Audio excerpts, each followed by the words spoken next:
Hey, everybody. Thanks for tuning in to the Wilderness Attitude Podcast. I'm your host, Brandon Waddell. Appreciate you downloading and subscribing to give us a listen.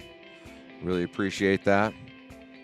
Hope everybody's having a great day. Kick back and enjoy the show.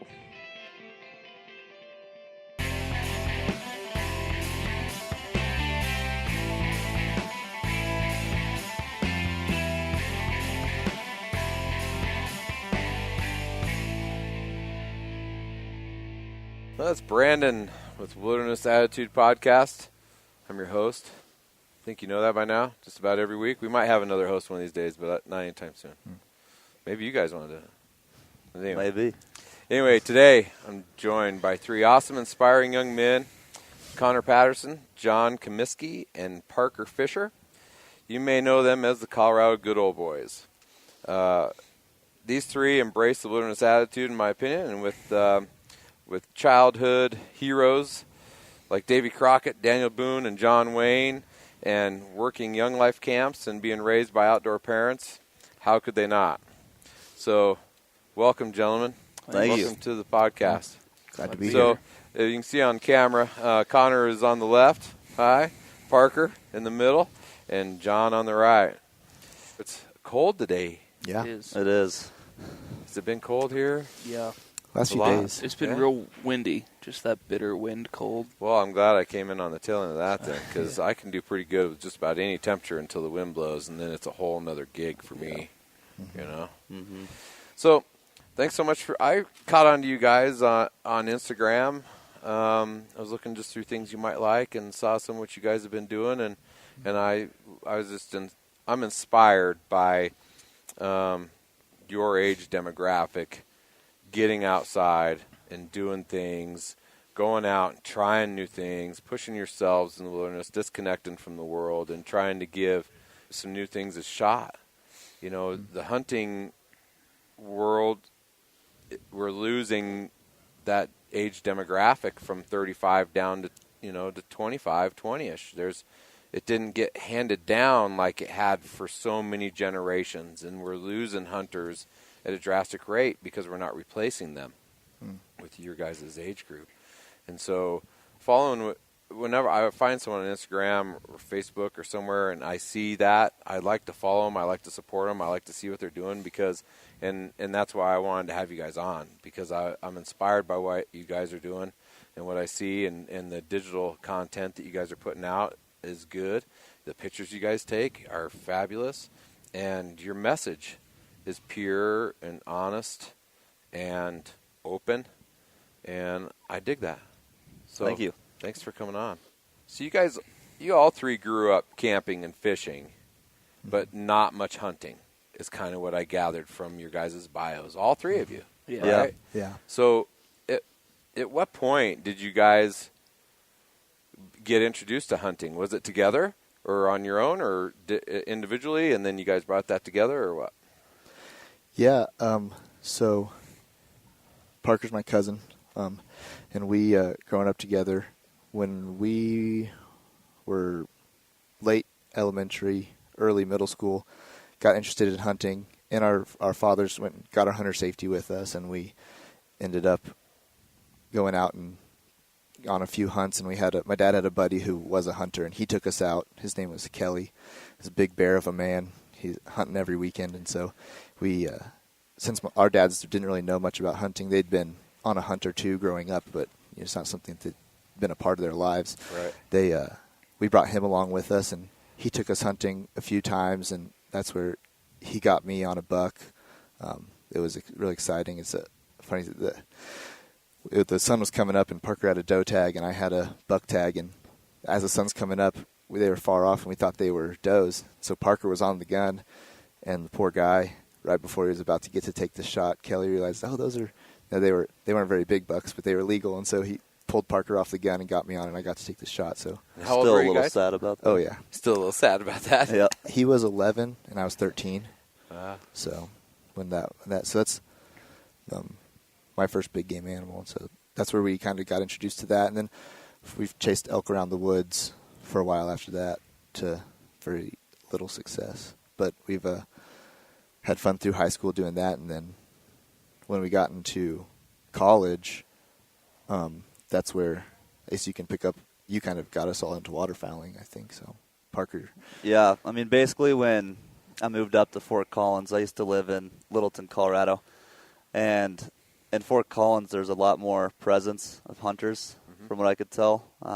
And just during that time when I'm figuring out who I am, what my hobbies are, just things where I'm a free man, I'm not living at home anymore. What do I want to do? What's fun? Yeah, what can you afford, too? Yeah, right? exactly. What can I afford? And one of my buddies took me out waterfowl hunting, and I loved it. I had no gear. And, I mean, speaking about what can I afford, there was times where I was like, well, I'm going to spend the money I should be spending on food on a box of shotgun shells here and just hope that I get enough ducks so that I can eat and it'll pay off. Yeah.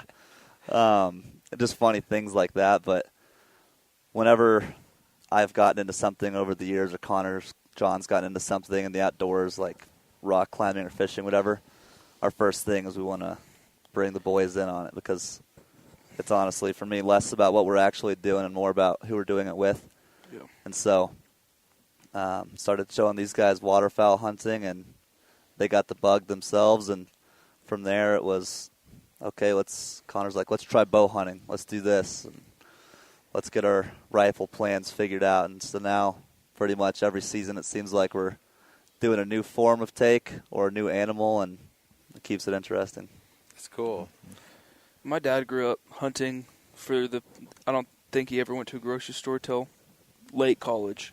So they grew up hunting just out in Texas and the plains for meat, and then once he moved to Colorado, we just didn't get out. The guns were in Texas, and it just never worked out. And so once I got to college, and because he would always tell me stories of hunts, and there was mounts in my grandfather's house everywhere. They taxidermied everything themselves, so they had, creepy squirrels and owls and rats and just taxidermy everywhere. Whatever they could taxidermy. And so an armadillo here and an armadillo there. So I always really wanted to be a hunter, and so just getting into college and getting into waterfowl with these guys is a lot of fun. Connor is married to my sister. That's right. And so we kind of... Grace, yep. Yes. So we just kind of all got into it together, and then me and my dad went down to Texas, I guess, last year around January-ish time, and I got to kill a couple of does out there with him. So it was a lot of fun. Heck yeah. When did you guys come up with this Colorado Good Old Boys idea and decide that you were going to team up and put yourselves out there for the world to see and watch and judge and, Yeah. When did this come around? Do you guys know when the first post was? I saw it when I remember... Like October last year. Kind of beginning of duck season. Yeah. Beginning of duck season last year, and you can tell you're kind of... But it had to have been before the first post. I mean, was this coming for a while? Oh, it's kind of a process. It's kind of a funny story, but so you tell us about how the account... Yeah. On Instagram, I would see a lot of pages like Montana Wild, or there's one called Swamp Assassin that was all waterfowl, or Cameron Haynes, a few big influencers in the outdoor industry, and I was just like, man, that's awesome. Like they're sharing their passion, and they're getting into some sweet places, taking some sweet pictures, and because of that, there's some networking opportunities for them, and they're meeting a lot of other people, and I just always thought it was cool, but I never thought it was something that I would be doing. And then I kind of had this thought one day of looking at my own personal Instagram. I was like, geez, all my posts are hunting and fishing. I'm probably kind of boring some people here. Not everyone that follows me is interested in that sort of stuff. And so I thought it'd be kind of cool to just make a separate account here, and I'll post all my hunting and fishing pics and see what happens. And then after I had that thought, it got bigger of like, let's make it a group, and let's do it with some of my best friends and family here and see what happens. And so made it in the library at Colorado State University one day in between classes, probably when I should have been studying, and told these guys about it. I was like, it's called Colorado Good Old Boys. Yeah. And the way we found out about it initially was he he comes up and says, "Hey, did you see the Colorado Good Old Boys posted a picture of us hunting the other day?" And I was Oh, like, I "What? forgot No way." about this. And so I'm like, he's showing us this account on Instagram. He's like, "Look, he's like, dude, these guys are super legit. Like, look at this." And they posted our picture.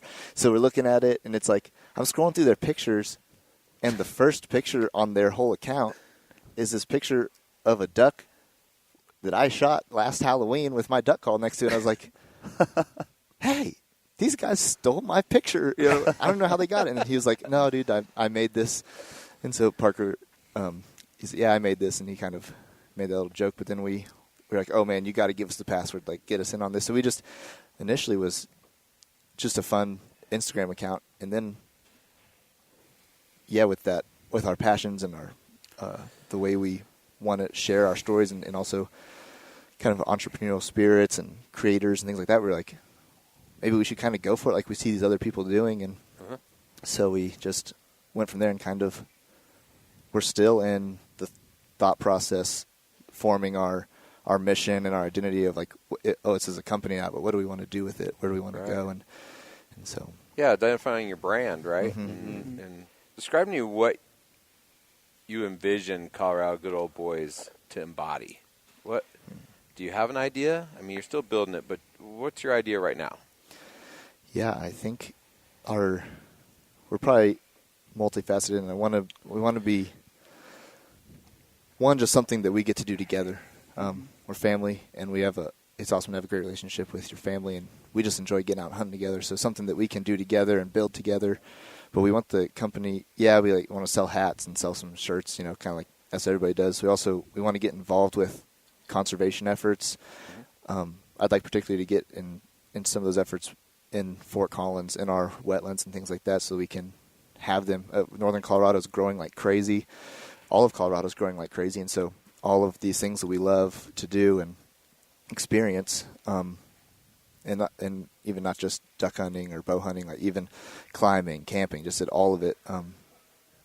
I've realized this last year how important it is to really steward that and take care of it. And I think we want to be a company that gives back in that way and kind of moves it forward. And so we want to produce media, but we'd love to start making some just hunting videos and try to make some high-end stuff that people enjoy watching. That, like, it seems like the hunting culture right now, lots of people, we are trying to cater to a broader audience, not just the guys who are already hunting. We see the actual story in the hunt and why we do it, because of the relationship and the family and the tradition, and we want to be on board with that also and continue to make a good name for hunting. And right. So. Yeah, Parker, don't you think there's a lot to be said for keeping it real, right? That real aspect in your content is super important, I think, today. Totally. I think that the industry in a whole is turning more towards, like you're saying, more not necessarily the success of the hunt or the kill shot of the hunt or different things, but the journey, right? And I think that that's important, don't you think? Yeah, completely. In addition to what Connor said about our hopes for the page, I remember before the podcast we were talking about how the population of hunters and outdoorsmen is declining. And I think that this page is an opportunity for us to show people that you don't need much to start. People that come from a family that don't have any outdoor experience, it can be hard for them to know where to start. And it can honestly be overwhelming when you see people on Instagram that I would say are not being very real, and all they're doing is posting the trophies and the good moments. They're not posting the failures or the 3 a.m. wake-ups to drive 2 hours. They're not posting those sort of things, and we've never been afraid to talk to our audience and say, yeah, we just spent 4 days in the mountains and we got skunked, but nada. Right? Yeah, nothing. But hey, we learned a few things and we had a good time together. And so my hope is that people that watch us can relate to us and think how in their own lives they could get out into the outdoors. And John, what's your take? I mean, you work with youth a lot in the outdoors. That's what you have the most pride in seems like I mean, you just really enjoy that Yeah. wholeheartedly. And so through your page, what's your mission on trying to get your age demographic to realize that what you guys are doing is cool, right? You know, Yeah. and that running amok and doing dope or doing all this crazy stuff isn't where it's at, but that this is real and it's fulfilling. Yeah, I think a lot of that is just like these things and these excitements, they last for us. You know, when we talk about, we'll talk about some ducks that cupped up some weekend and some, pond that we were at, and we'll all still get excited about like that moment when the ducks cup up and they're coming into your decoys. So when they're flying in, they do When they're flying in, they do that cup up, and that's showing off the wingspan. That's when you take them. And so just those exciting moments are, when Connor tells us about he was out elk hunting and he bugled early in the morning and he just heard bugles ripple down all around and just like we can talk about that and still get excited, but like, you're not going to talk about getting high or getting drunk and like be excited about it really, and like these things are really lasting memories that we can have forever and really cherish, and they're just not like a short-term thing. And yeah. So yeah, I like it. So when it comes, you guys really in your page, you do a bunch of stuff about, like you said, the 3 a.m. wake ups. You guys show me some struggles of that. I mean, that sucks. Getting up at 3 sucks. I mean, but it's easier to get up at 3 o'clock to go hunting than to get up and go working. Amen. Right? But you guys really show off how much you enjoy waking up with nature. Mm-hmm. And I think that's pretty cool, because that's something that there's a lot of people in this country or in this world that have never done that. Yeah. I think one of our friends, Alan, who's been on our page a lot, he's a great fisherman, but he got to take, one of his girlfriend's friends out camping for the first time. And he just got to share with us kind of that experience of they didn't bring a tent and they just slept under the stars, and just getting, to bring his friend out hunting or camping for that first time, and just to be able to experience with somebody the outdoors for the first time. And Parker's a backpacking guide and gets to experience that as well. That seems pretty cool to me. So now, was it your parents that did that? Yeah. So you're following in their footsteps, right? Well, actually, all three of our parents had some involvement at one point or another as backpacking guides, which is cool. So describe to me what's this backpacking guide job? What do you do? Yeah, I'm actually wearing the hoodie right now. The company I work for is called RMR Backcountry, and we're based out of Fraser, Colorado. And what we do is take high school students backpacking for 7 days out in the woods. And it sounds simple, and it can be complicated, but at the end of the day, it's simple. You're showing people how to get back to just their roots and nature and society. I think especially, I'm a culprit of it too, but in youth, there's so much screen time and so much just time spent indoors. It's easy to forget about nature, and I don't know. There's just something to be said about when a high schooler is out there disconnected from technology, disconnected from the stress of school and relationships, family, whatever it is in their life, sports, and it's just them and nature. It's really cool. What do you see in these kids over the 7 days? Describe to me the transformations or the realizations they have and stuff, right? Oh, man, there's so many. One of the first ones that comes to my mind is they're not allowed to bring their phones or anything on the trip. And so day 1, day 2, all I hear is complaints. I'm the worst person in the world for not letting them bring their cell phones or anything. And then on day 7, when everyone's hugging and saying goodbye, they're like, I don't even want to turn my phone on. Right. Which is really cool. That's empowering. You did your job. Yeah. Right? Yeah. In a way. I hope so. And give them a piece of it, and they'll remember it. I mean, you got to figure there's some people that never leave a city. Mm-hmm. Could you imagine living that life? More than we realize, too, I think. Yeah, I don't even know if you could fathom the number of people that some have never even, seen a wild animal. I mean, they might see a squirrel in City Park or a rabbit or something like that, but not like, out in the wilderness, right? Not in there. You've never seen a wild animal in its environment. Yeah. Just something else about it out there. It's pretty cool to be able to share that. I know that's for sure. Connor, what's your favorite memory of the wilderness at this point in your life that you could share? Favorite memory. The first thing that popped in mind was this high fence hog hunt we did, which is not in the wilderness at all.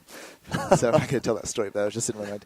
We'll get to that later. Yeah. Anyways, yeah. It's a memory that happens every time I go duck hunting, because it's the process. We're out there. I'm out there with my family, with my best friends. The guy who stood with me at my wedding, my best man. We go hunting ducks, but just we're out there and we're sitting in the water, and the sun's coming up, and you get to be at complete peace, and you're the most aware thing around you, because the animals are waking up too. The animals aren't even aware to you yet. You're just, as the sun rises and you get that twilight, where you kind of starting to make out shapes and different things, just that, but you're in it, fully focused, ready, and you have you've already had a cup of coffee, and you're just, in it. In the zone with people you love to be with. I think that's, for me, biggest part of hunting for me has been the enjoyment of doing something I feel like is important with people who I care about. So, yeah. Parker? That's hard. It's hard to narrow it down to just one sometimes, but I try to force people to do it, because you need to take account of that. It's there. You just need to figure it out. Yeah, that's true.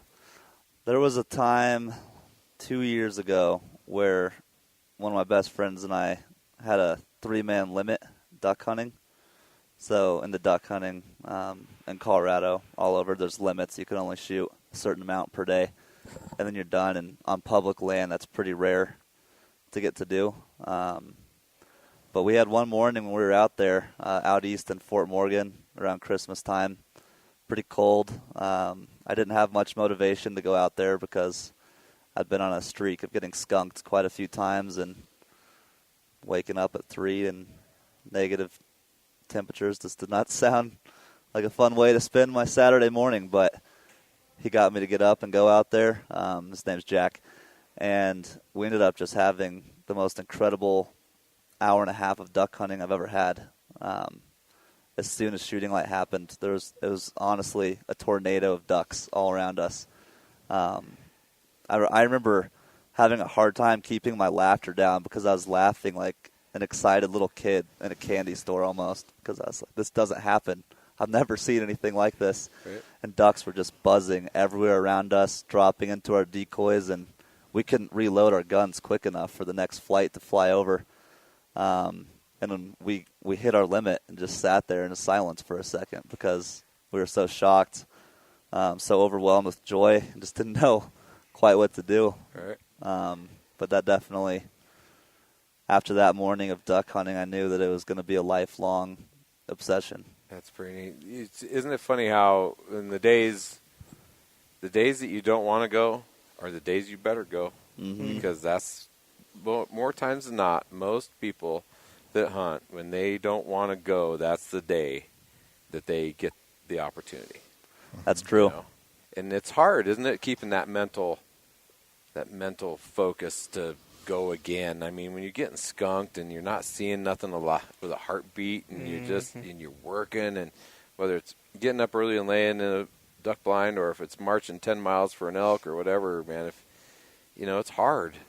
It's totally a mind struggle. I think what you just said could be applied to really anything in life. I don't want to go to work today. I'm tired. I don't want to go to the gym today. I'm tired. I don't want to invest in this relationship. I'm tired. Like, that's when you know you have to. Yeah, some good self-awareness, What do you think, John? What's your... I've been thinking here. I've been torn between a couple, but I think this year, earlier this duck hunting season, we got to take... I have a little 8-year-old sister, and she came out with us.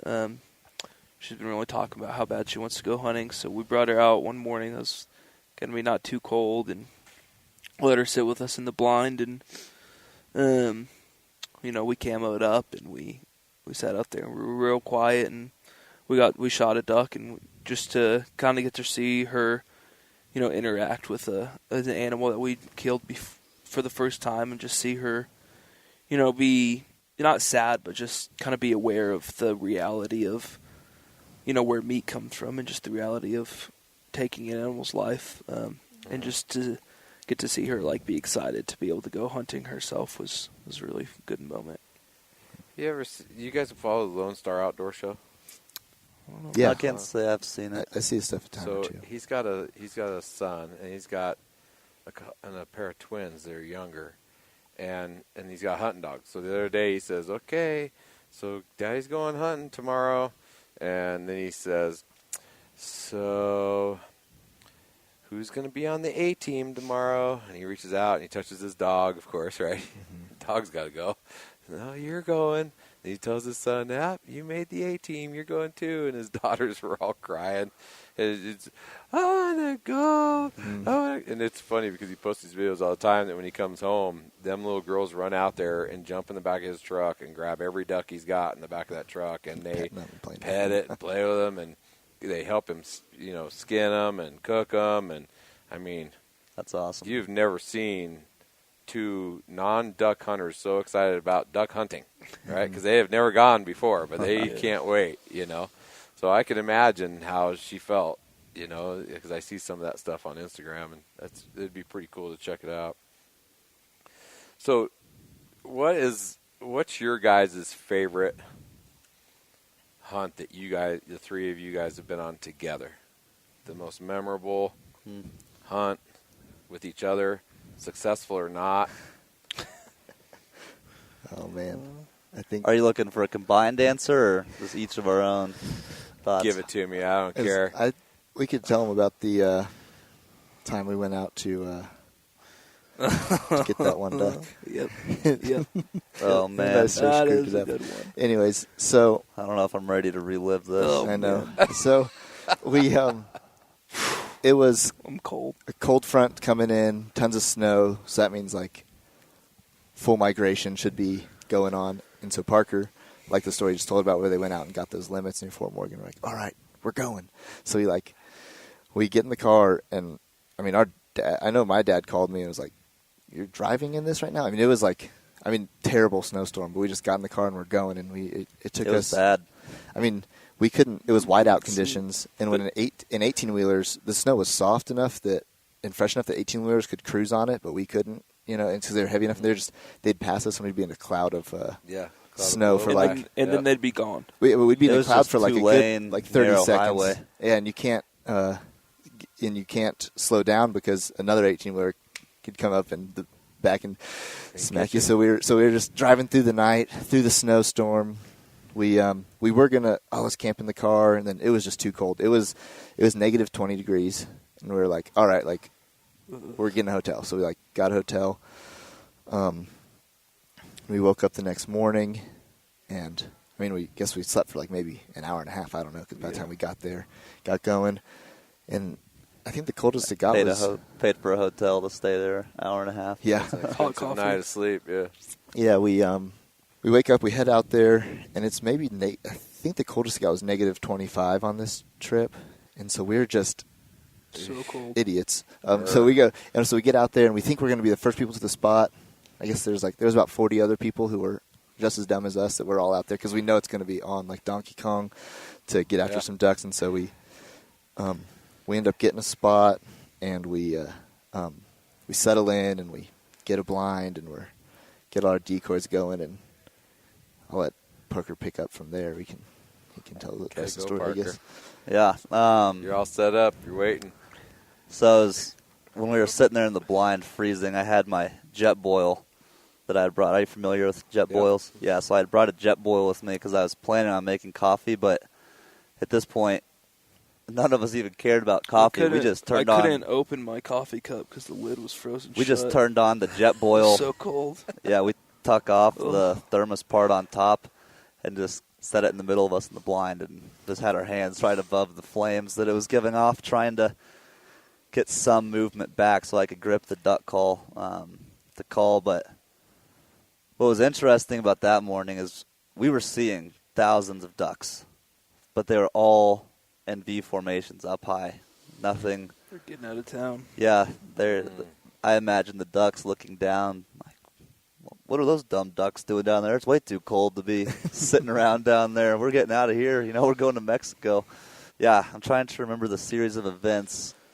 I remember the shot you took. Oh yeah, so one duck duck inopportune so timing. one duck came in, and it came across us, and I came around, and I hit it, and it fell to the ground, and so then I left the blind to go get it, and I get over there, and sometimes this happens where you hit a duck enough that you knock it down, but it can get up and fly away, and so I get over there and I see him flying off, and it's like too far to take another shot, and then all of a sudden, all those tons and tons of ducks that were up high, there's another one just coming in. They were coming right in over us. They were coming for us, and they were circling us, and I'm sitting there in the blind with John calling at these ducks. Well, Connor's maybe 50 yards downriver from us trying to find that one. And I'm just thinking in my head, I'm like, Connor, dear God, please don't fire a gun right now and scare all these ducks away, because I wasn't sure if he saw them or not. Right. And he's got his back to him coming in. John and I are set up to have the best. I'm like blowing in my hand to like get my fingers enough so I can pull the trigger. Oh yeah, like we're getting our ready. safeties. It's too cold for me, man. You guys our are crazy. safeties were off. We had just every ounce of warmth left in our body, ready to go to drop down all these ducks, and they're circling up, ready to come in. And then right as we're just drooling about to pull the trigger, you just hear bang, and I look over and Connor's just standing there. All the ducks that were circling down on John and I, gone. And we laugh about it now because Connor, he felt pretty bad about it, but John and I just looked at each other. Oh man, it's it's so cold. Like, Those are our ducks. We're done hunting today. This is it. We're out. But we packed you ended up the time you shot. That ended up beautiful duck. Was that the mallard you got? That nice one. Well, so that was a separate one, wasn't it? No, yeah, that's so when we were I took that packing shot up, because I also had some ducks flying over. It's like, I'll shoot at them, and I should have. It's a learning experience. If you're out of the blind, just lay down and let them hunt. Because they're set up for it. Cover your face. Just a bad choice. But anyways, cover your face. Why? Just because if you're out in the blind, just lay down and hope it rain down on you. But we were packing up, and John and Parker are in the water cleaning up the decoys, and this one duck comes circling around, and we had backpacks packed up to walk out to this spot. So guns are in cases, guns are strapped to the backpacks, unloaded, and he circles us, and we're like, everybody's cussing, you son of a gun, because we just gave up, and this duck comes in, and he kept circling us long enough. I got my gun out and loaded one in there, and he came by one time, and I was able to drop him, and he was a beautiful greenhead mallard. Probably the biggest one any of us have ever seen to date. It was a big duck. It was a pretty duck, and so it was he was a chunk. All that time and effort. We went and we brought back one duck. Duck. And what did your parents say about your one duck? Oh yeah, I don't even know if we They were told like, they've given up thinking. They just always laugh at us when we do stuff like this. At this point, they've given up like telling us it's not worth one duck. At this point, they know that we're just gonna go do it. Do it anyway. Yeah. You guys live and breathe ducks. The moral of that story, though, is not a great success as far as dropping ducks, or putting meat on the table. But we made, I feel like we almost just scratched the surface there. There's just so many funny memories. And man. Right. We ended up having enough time left on the hotel we had paid for that we were so cold before we drove back. We went and jumped in the hot tub at the hotel and got a little buffet breakfast. And then went back to Fort Collins. And well, heck, that hotel room was worth the money then. It was. It was. Because you guys could have been cold to the core all the way home. Mm-hmm. Yeah. Because you get to a certain point, right? Yeah. You can't. It's the hot That's tubs right. where it's We at. had to bail. When we got into the car, it was probably a 20-minute drive to the hotel. And that whole drive, we have the heat cranked up all the way, seat heaters on. And all of us are. And then when we got to the hotel, we're changing into our swimsuits in the lobby, whatever. When we got to the hot tub, it still hurt tremendously. Needles. Yeah, getting in there. Oh yeah, our waders were, when we took them off in the parking lot, you could stand them up straight, just frozen straight. I remember walking out But- because we had to walk through some water, so like your waders would freeze your legs straight walking out, so you couldn't bend your knees, Couldn't just bend like your knees. waddling. John, when we were walking out, A actually trip. dropped my 12 I gauge dropped into my the whole river. body in the river. I didn't care about his body. I was worried about my Your gun. 12 gauge, yeah. Yeah, he dropped it in the river. And when we got back to the car, I unzipped my case, which was supposed to be waterproof. Turns out it's not. Pull out an icicle of a shotgun. It just looked like somebody had made a redneck popsicle, basically, and Right. couldn't pump it, couldn't do anything. So at the hotel, I had the blow dryer, just trying to thaw it out, clean it up. That's a good story. I mean, I wouldn't have I would have never gone. That's why I bow hunt, because it's warm. That was awesome this year. Yeah, the weather was incredible. It was warm up here too. Yeah. Was it? Just We because were- it wasn't third season rifle, Yeah. it's Yeah, warmer. way different. Oh, yeah. We Yeah. went out third season this year with my daughter, and it was cold. We were bundled up pretty good. I don't, it's like I haven't even invested in the kind of gear that you guys even use to duck hunt. I don't even have that kind of cold weather stuff. I mean, I have a few layers, but not. I mean, what you guys were talking about? Well, we were not prepared. We're kind of. I had like a hoodie and a Carhartt jacket on, Are you kidding me? Just- It was No. 20 below zero. and I was really cold the whole time. I was so cold. That's insane. I don't know. The whole duck thing for me, I don't know about my listeners. I don't think I've really had anybody on that's ever been quite as into waterfowl as you guys. So, what? I don't know. It's even like I don't even buy a fall turkey tag because I don't want to shoot a 20-pound bird when I'm hunting a 900-pound animal. I don't even want my ADD to kick in and start chasing turkeys, right? And if I don't have the tag, I won't do it. So I can stay focused on elk. It just seems like a ton of work. It seems like it's cold, and I don't know. You're not wrong. You're not wrong. Yeah, I think one of the upsides is the way that we're able to. You can get out early if you have a spot close by. We get out early and we hunt during the week sometimes before we have to go to work and school and stuff. So we're able to just get out there and get it done for an hour. And so that's one benefit, because as far as if we're planning an elk hunt, we're looking at a multi-day commitment, no matter what type of thing to get out there after them. And so it's just a little more. It's almost like going fishing in the morning. It's almost like it's convenient in a sense, Yeah. right? Yeah, it's Yeah. convenient and communal. We And like then- that about we got archery tags for somewhere that was close enough to town that we could go and get back for class or work or whatever. So that was nice too. We could go and try to get the morning wake up little hunt. So it was good. One time we got back late and I spent my whole day at class with full camo, still paint on my face, but sometimes it doesn't work out too well. But People can look at you how they will, I guess, right? Yeah. You're having fun, it's doing your true. thing. There's something to be said for having some close properties, even where I'm at, where you can kind of get out and get an hour in on a turkey hunt in the spring or this or that. But, yeah, I don't know. It's hard for me because if I'm thinking about the fact that I got to leave, I know that as soon as I leave, I'm going to hear that bird. Mm-hmm. And I'm going to be walking out of there mad that I can't stay and try to call that bird in, The nice thing about waterfowl is when you leave, you can come back the next day, or if not the next day, the next week pretty easily. When we leave from an elk hunt that's unsuccessful, I feel a different weight of sadness because I'm like, that's it till next season. Yeah.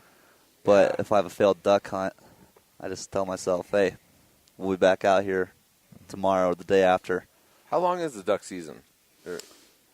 So it started in end of September, and then right now we're in a 2 to 3 week break, and then it'll kick back on. For our again. zone, it's broken up all over the state into different flyways. Right. Basically They have September different to seasons. September to end of January, Gotcha. early February. Well, So that's you got a you good got chunk a of time. Yeah, you got a long time there. You can have fun. It's crazy too. Yeah. It's like two different aspects of hunting too, because early season it's warm and you got to do your decoys differently, and it's like you're gonna get out in a t-shirt and be sweating, and then late season, negative 25 and you're freezing. Second season ducks has always been my favorite because that seems when the biggest migration pushes happen with the cold weather. I mean, it doesn't change each year. It doesn't change each year. It does. The peak of it. It does. Like like the rut's a little different. Yeah, I mean, I would compare it to the rut, how it fluctuates. It's close, but it could be a little earlier or just a little later. Yeah, it's hard to predict it accurately. You got to watch storms, in Canada and these places. Ducks Unlimited app. Ducks Unlimited app to see. Yeah. Kind of see how it's hopping down, but it's similar to the rut where it's like around this time. Yeah. It's funny, on our iPhones, on the weather app, you'll see cities that we're checking the weather that we've never even been to. Like, why are you checking the weather in Montana right now? That's trying to see if ducks are going to be good next week. Yeah. Yeah. Yeah, it's funny, too. I've been seeing stuff on Instagram, too, where it's like there's 1 million ducks in the city pond. Oh, yeah. Not a duck anywhere else to be found. That's classic. Just like private land. Yeah. Yep. The whole gig, right? Yeah. It's like all the elk you see on the golf course up in Estes. Yeah. Oh, yeah. Untouchable. Yep. And they know Just breaks your heart, doesn't it? Oh, yeah. Well, I know that it's got to be tough, Connor, balancing marriage and work, and then you also lead worship at church, right? Mm-hmm. And then, so I imagine that kind of lends to the whole duck hunting. I mean, or duck hunting lends to that, like you're saying. Mm-hmm. So you can get out, you can get an hour in, you can do this, you can do that, right? And you can break it up through the, through the week and the days. And Yeah. Does your wife bird hunt? She does not. She actually just got her hunter safety last weekend with her sister Bella and friend Madison. So they want to come out with us and kind of see what it's like. And so, but yeah, our first year of marriage, it was like, there was a learning process on my end, of I'm not my own anymore. I'm married, and so like I would be out duck hunting a lot and hunting a lot, just doing whatever. And so that first season, it was definitely a little bit of stress there, a little bit of a conflict on how much time I was putting in hunting. And so this year, I learned to manage it better as far as, get out early, get it done in the morning when, and have that time to get my other responsibilities taken care of, as well as, be present with my wife. So, Right.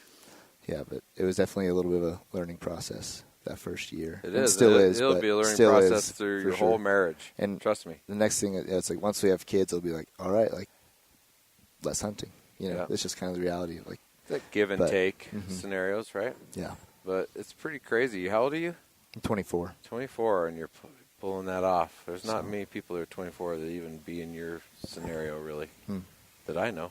Not too many. Doesn't seem like that I can recount. Yeah. But Parker, you currently in real estate. Is that you? Yeah, you I'm got getting your into real estate right now. You got your license yet? No, I'm in school getting my license. Gotcha. So probably here by the end of January, I'll be licensed. It's going to be a hot gig around here in Colorado, man. Yeah. They're saying that the amount of people moving to the state is going to be insane in the next 25, 30 years. Yeah, everyone's telling me that now's the time to do it, and so I figured I'll listen to them. Yeah, give it a shot, huh? Yeah. Now, but you went to school, right, and got a BA, right, in outdoor leadership? In high school, I was in an outdoor leadership program. Gotcha. Yeah, at a young age, which was really cool. It was at not too far from here, actually, at a school called Warren Tech, which was a trade school you could go to for half of your day, and then your home high school for half of the day. There you go. And so my senior year, I would spend first half of my day hiking.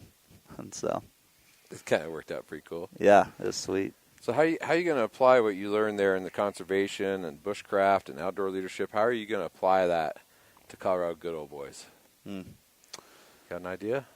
We've talked, like Connor said earlier, about hosting conservation events, simple things like a river cleanup day, and we'll be grilling up some brats, things like that. But in that program, we all got certified in the Leave No Trace principles. And so every time I take people into the outdoors, like all the high school students on our backpacking trips, on day one I go over each of those 7 principles with them, just to help instill a sense of responsibility to them that, hey, we need to leave this place cleaner than we found it. Not just the same as we got here, but let's actually make it better. Let's improve it. So that way when the trip comes out next week, they can enjoy it and have the same experience you guys did. I wonder if I know the 7 principles. Maybe I do them. I don't know them, but I'm curious if I do them. So can you give them to me, and I can see if I do them or not? Yeah, on the hot seat here. Now I got to list all 7. I'm sure, number 1, be prepared. So okay, got that one. You have your 10 essentials. 2, when you're making fires, you want to make sure the wood you're using it's called the 3 Ds, which means dead, down, and detached.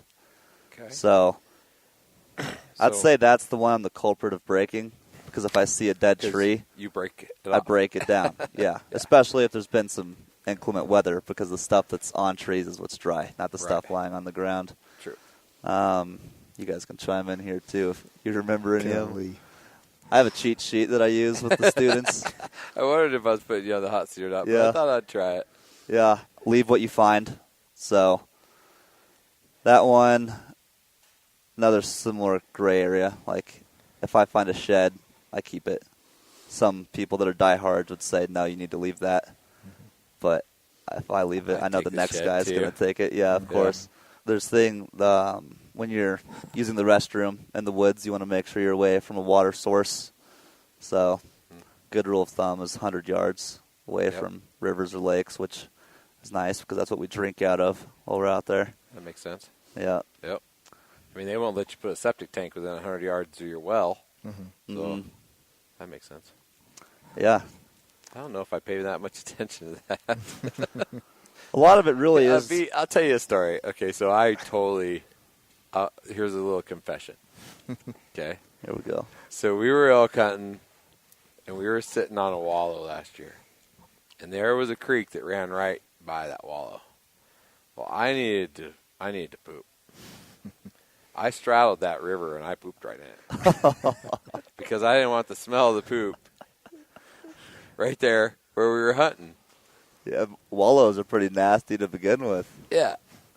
And I said something to my hunting partner, and he was like, "You did what?" He says, That's funny. "We get water downstream from here." And I was like, "Are you kidding me?" And he's all, "No, I'm just kidding." But at first, I didn't think about it. But yeah. Well, did it pay off for you? No. No elk came down the wallow. They ended up bugling up above us. We chased them up there, and my listeners have heard this story. I actually got the full draw on the biggest bull I've ever seen on the hoof in real life in front of me, and then some things went down behind me with my hunting partner, and he scared it off. Oof. So I was so close. Still your hunt partner? Yeah, I'd hunt with him Yeah. again. We just, that's the thing is right. I mean, I'm sure you guys know, finding a hunting partner is hard, right? Being able to communicate, being able to understand each other's body language, just different things, and just having the same mindset, right? And we have the right things, but we just needed to work on communication skills, Right. And we figured that out over our 4 days that we could be good hunting partners together, but we're going to have to work on our communication skills and lack of communication, right? You got to kind of know what's going down a little bit before you do it. Like you knew you shouldn't have made that shot, Oh, yeah. right? When there was birds hovering, they were ready. Mm-hmm. Yes. So For sure. it's just one of those things that kind of happens. But John, tell me about your career in Young Life camps and where that's. Do you have a vision of having a long-term career there? I do, yeah. So I'll graduate here on May 11th, finally, and I'll be at a camp in Durango for about 2 months, and then I'll be kind of figuring out where my next step with Young Life will be. But I would love to be on full time at a property somewhere. So that's about where I'm at right now. But I've interned and done summer staff and a few other things, and then I've been on I was on full-time staff last summer at a camp in Buena Vista, Trail West Lodge, and I'll be on full-time staff again at this camp in Durango, Rocky Creek Ranch. So you're trying to be a full-time staff, right, where you're getting paid and that kind of Mm-hmm. thing, right? And then eventually you want to move to where you're going to be running one of those camps, wherever that's at. Yeah. So eventually, hopefully, my first job will be, I'll be there year round, but I'll kind of be the grunt. Yeah. And You got to start at the bottom. Just got to start bottom and move my way up from there to maybe eventually being the head honcho and figuring it out. So, but I've really loved doing that and just getting to experience that kind of different side of outdoorsness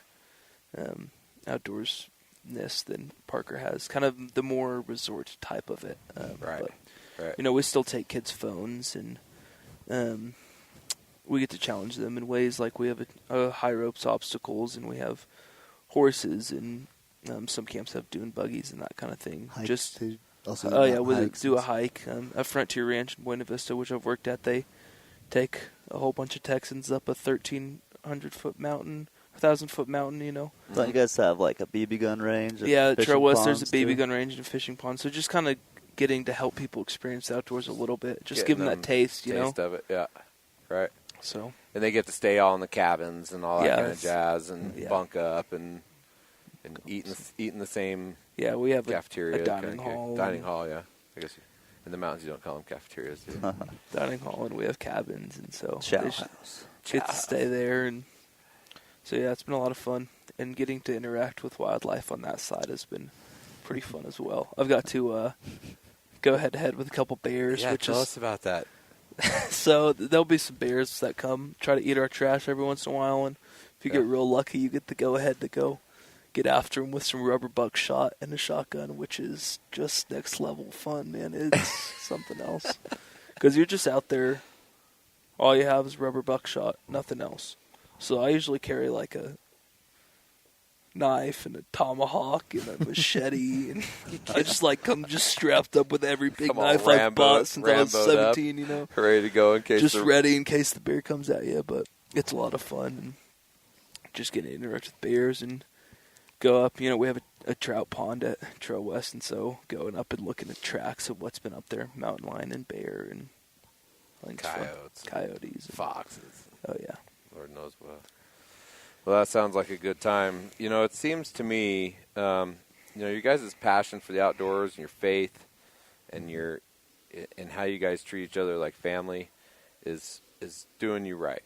Whether it's something that'll take you to success for your brand or not, it just seems to me like you guys are having a good time and you're having fun and you're living life, and I think that's pretty neat at your age. And do you guys catch yourselves daydreaming more about Colorado Good Old Boys than what you're supposed to be doing?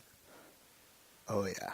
yes, Definitely. yep. So me and Parker, when we were young, I remember for felt like a whole year when I was probably kind of like that same time when we went on those first hunts, 13, 14, 11, 12, or we'd call each other on the phone and talk for an hour every night and talk about how we wanted to. We had this grand plan about this 3-month-long adventure we were going to take in the woods before we went off to college. It didn't end up happening, but the cool thing about it was that we were able to dream and talk about all this. We had the budget, we had the plans, we had all the. We were taking horses and wall tents, and we were just going to go out there and just live like mountain men for a few months. And we also talk about our dream. We talk man, one day, what if we could own some property, and sort of selfishly have all this gear on it for ourselves to have fun with. And the way you can afford that is have guide services and do these. Find a way that you can have a business that also in turn. It allows you to be able to do your hobby and what you love, and so have a place with some horses, have a place where we just anything you can think of that you do in the outdoors in Colorado that we can provide that. And so we that was something we dreamed about a long time ago, and now this Colorado Good Old Boys thing. There's some potential there for just to keep growing a brand and a business, and maybe we'll find a little, niche that we'll be able to work in. So. But in the meantime, you guys are having a good time. Oh, yeah. Mm-hmm. Because it's like one thing that I caught my eyes, you could say, oh, this one time at band camp, right? But from what I hear, it's that you like to say that one time me and Parker. Yeah. Yeah, like anytime. So me and Parker don't have brothers. So we've got sisters. You got each other. So growing up, more of a brother than cousin in a lot of ways. And so when we were born in Texas, and I spent the first 9 years of my life there. And then we moved to Colorado within the same week. Unplanned. Unplanned. It was just both our dads got jobs up here, and in Texas we lived about an hour apart. And we moved up here, and we were about an hour apart. And so just always have been close in proximity. And then also, since both our families came up here, that's kind of who we had when we came up here also. So we were just together a lot. And Parker lived in Ken Carroll Valley, where your backyard has mountain lions and hogback cliffs and things to go explore and forts to make and things like that. And so we've just built a lot of memories growing up together. And so lots of stories I have worth telling start with, me and Parker. I just find myself saying that, like, me and Parker. But John, you feel like the third wheel? Well, me and Parker live together now, and Connor has to go hang out with his wife, so we So now who's the third it's wheel? pretty evened out. Us two have coined the term cousin-in-laws. Cousin-in-laws. I don't feel like the third wheel. I mean, I would say lots of my stories start with when Parker, or me and Parker, or when Parker got us a job snow shoveling. And so I think that we just get to all kind of experience that together now. And, we have Thanksgiving together now, all our families, and they'll lose us for hours because, we'll usually have it at Connor's house, and they have some property up there that just has disappear. Just stuff to go look at, Right. How'd you get the nickname John Big Fudge? Oh, man. Well, we're just going to go out and say here, I guess. Well, I was driving to a work crew once, which is, in high school you go work at a Young Life camp for a month. You go volunteer. And they have some discipleship programs and that kind of stuff. And so I was driving there with my dad, and he was telling me about all these nicknames he gave in his friends in college. And I said, I want a nickname. And he was like, well, you guess you got to have someone to give it to you. You just can't give yourself one. That's right. But I'm pretty stubborn, so I was like, watch me. And so I just went and introduced myself to everybody's Big Fudge. And when they would ask me what my name was, I would just wink at them and walk away. That's how. Big Fudge. I just told everybody else my name. Do you guys have different nicknames for him? Or are you just sticking with Big Fudge? Yeah, Big Fudge stuck around. So It's stuck around, huh? I call him Big John. Big John. Which is, it's his name, but Yeah, you look like a Big John. everybody needs a Big John in their life, so. That's a fact. True. So it's Big John. And, you sometimes you see in things and groups that family works really well, but it doesn't always work really well. Mm-hmm. Do you guys have your disagreements? Do you guys have tiffs? Does that go down? Or is it always happy-go-lucky? No, I think it's definitely not good all the time. I think our parents, something that they've instilled in us is they've showed us how to deal with conflict in a healthy way, and not to suppress it, also not to just Ignore it, or also not to just blow out. It's I feel like even with good old boy stuff, sometimes we've had to make decisions where we don't agree on this or that, whatever it may be, and we decided a long time ago, sort of, hey, if this is going to be something that drives us apart, we'll drop it. Because the reason we did this was to have something fun to do together. And so, I think we get into it. Me and Parker haven't gotten into a little wrestling match in a long time, because once you're grown men, it's just a little, no fist fights. But when we were little kids, there'd be some tiffs for sure there too. But we love and respect each other enough to bring those things up, and so it happens. Yeah. But I'm just grateful that we consider our relationships with each other worth it to fight for the relationship, not fighting each other. And so Right. Awesome. I think that's From a company standpoint, too, I think that if there isn't disagreements, there's not growth. it seems like disagreements come into play when it's discussions around how do we make this profitable, or what hat design do we go with, what's this, what's that type of deal. So if we were stagnant and weren't making moves, it'd be easy to just float by, no problems. But Right. I'm sure even with your podcast, you've experienced that to some degree. I mean, you need to make some moves, and sometimes that requires disagreement. Yeah, I think for the most part, we're pretty lucky at this point. We've got 3, 4, 5 different perspectives. I mean, my wife has one, I have one, Kate has one, Mike has one.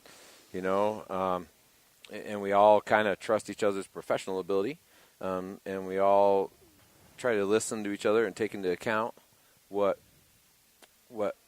they perceive, right, and what they believe, and then we try to see, how does the market that we're trying to get to and what we're trying to achieve, how do we think they're going to react to that? Right.